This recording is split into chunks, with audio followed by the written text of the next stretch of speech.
কোন বাইরের লোক কিন্তু এখানে আসতে দিতে চায় না। ইউনিভার্সিটির একটা কথা বলছি আমি, দয়া করে কোন বহিরাগত যাতে ইউনিভার্সিটি ঢুকতে রাখে এটা নিশ্চিত করতে হবে।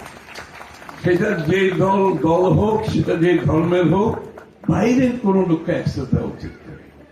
এই কালচারটা ডেভেলপ করতে হবে, এটা আপনারা সবাই ঐক্যবদ্ধ ভাবে করতে হবে। এখানে আরেকটা জিনিস হচ্ছে চিটাগং ইউনিভার্সিটি আমি অনেকদিন পরে আসছি।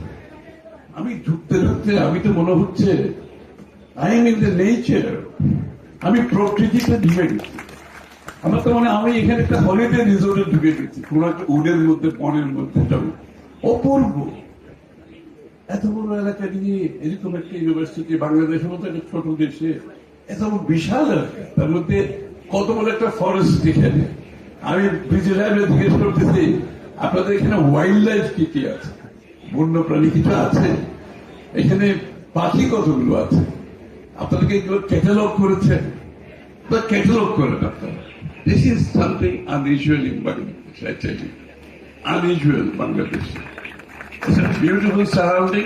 তবে এইরকম একটা পরিবেশে যদি আমরা সর্বোচ্চ ব্যবহার করতে না পারি, এটাও আমাদের দুর্ভাগ্য। কিন্তু এটা আমাদের দুর্ভাগ্য।